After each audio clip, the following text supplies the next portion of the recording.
So a ton of small YouTube channels have been reacting to the new YouTube monetization and new YouTube terms of service that changed November 18th of 2020. And if you have no idea what I'm talking about, you can go ahead and watch this video here that explains all the changes, including the facial recognition, along with YouTube's rights to monetize all content on their platform, and of course the new tax information for those of us who are part of the YouTube Partner Program. But in this video, you guys actually left a ton of comments and a ton of questions, so I wanted to go ahead and use this video today to clear some of those questions up about the new YouTube monetization and terms of service, so you are more prepared of what's to come 2021. Thanks for helping us build this community. I really appreciate it. Today's shout out winner goes to this channel right here. And if you would like a shout out in our next video, make sure to comment down below or take a screenshot of you watching this one and tag us over on Instagram. All right, so when YouTube mentioned the changes last week, everyone seemed to just totally ignore the facial recognition, which there's really no big update. They basically just rearranged the verbiage so it was more clear on what that meant. But a lot of you really did pay attention to the YouTube's right to monetize, which states that they now have a right to monetize all content on their platform, including those not a part of the YouTube Partner Program, which means if you are not a part of the YouTube Partner Program and you have not reached 1,000 subscribers and 4,000 watch hours in the last 365 days, then you are not going to get any of the revenue earned if they do decide to run ads on your channel. Now, when I reviewed this video, I did notice on my end, I did not explain something clearly, so I wanted to go ahead and update that in this video. So before I go through your comments and your reactions, I wanted to state that YouTube is not changing their monetization as far as what it takes to get approved for the YouTube Partner Program. So the 1,000 subscribers, 4,000 watch hours in the last 365-day period will then allow YouTube to send you an email so you can apply for the YouTube Partner Program, and then they will decide based off of your content if you are accepted into the program or not. Now, there was a comment left on my channel, and I want you to know if you did see this comment, it is no longer up on the channel, and that is because I am not going to use my platform as a form of misinformation or fear-mongering. And basically that person is stating that YouTube is going to shut down, it's not going to allow regular Joes to upload anymore, and all this other stuff. And I'm here to tell you that is false. Something they did state though is that you may want to jump ship. Now, I don't say jump ship or go find another platform like they were suggesting, but this is definitely a reminder that you do not want to put all of your eggs into one basket. If you are solely relying on YouTube for all of your income and all of your reach, you are missing out on a huge opportunity and you're just risking everything. At any moment, YouTube could possibly shut down. But just to let you know, rumors of YouTube closing down has been going on since 2013, and it's 2020, they're not going anywhere, and I don't see them going anywhere in the near future either. But that doesn't mean that YouTube isn't a business owned by somebody else, not by us, the creators, and at any point they could decide that they could shut down. But I would definitely say invest into email marketing so you have a way of communicating with your audience regularly. If you can, invest into your own website so this way you can host videos over there, and create a backup system. So if you do lose your channel, you still have videos and a backup, so you can go ahead and take those videos and post them on another form of a platform or on your own website. Now, I noticed a lot of you were saying you were feeling unmotivated with YouTube's changes, especially because right now it's really hard for you to reach the 4,000 watch hours. Some of you were saying this because you felt like them adding ads is gonna make people leave your channels, which means they're not going to be watching your videos, which then means you're not gonna get watch hours.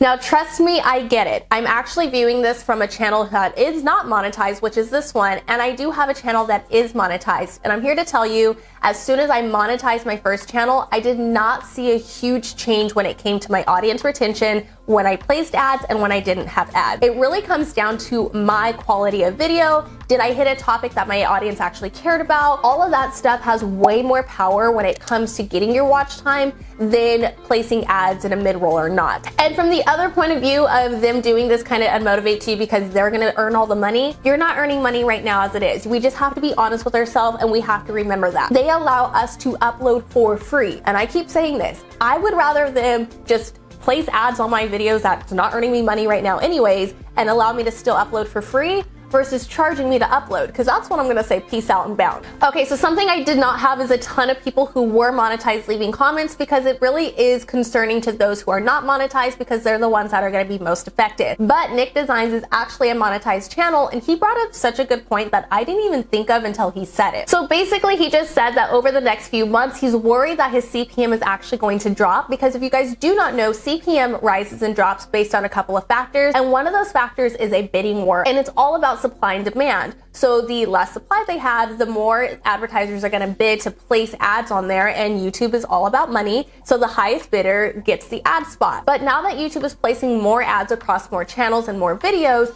there's not such a need for that high bid, because they can just say, okay, I won't place it on this channel, I'll place it on this channel instead, because YouTube has now opened up more opportunities for advertisers to advertise. I have not noticed a decrease, and actually my CPM has been on the rise on my first channel since July, but I will definitely keep an eye out to see if at any time when I notice YouTube is placing more ads on more channels that are not a part of the YouTube Partner Program, if my CPM starts to go down, I will definitely let you know. All right, so in this video, I mentioned Dan Courier having a thought process, and actually Project Girl Boss left the same comment, and they're wondering if this is actually going to demotivate YouTube to want to accept people into the YouTube Partner Program, because as soon as they accept you into the Partner Program, then they have to go ahead and share the income. And I don't see that happening. I actually had a different point of view in this video, and I talked about how it may be easier for YouTube to accept people into the YouTube Partner Program, and you might see approval rates becoming even faster. Think about it. If YouTube is already placing ads on your content,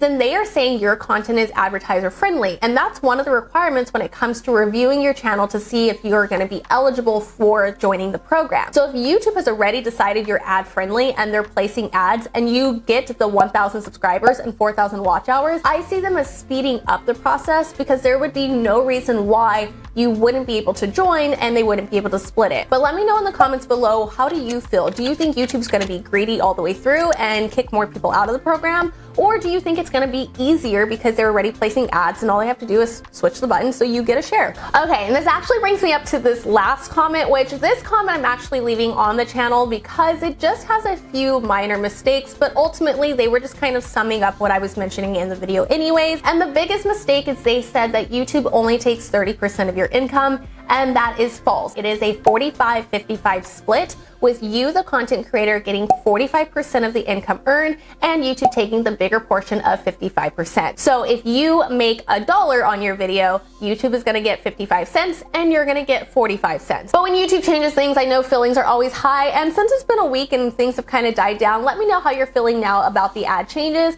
Is it a big deal that YouTube's placing ads on your channel even though you're not monetized and getting 100% of the profit? Or is it just a bigger motivator for you to join the YouTube Partner Program? And for more simple strategies to grow on YouTube, you can go ahead and check out this video here. I'll also have it down in the pinned comments below. Now get out there, make some content, and let's grow together.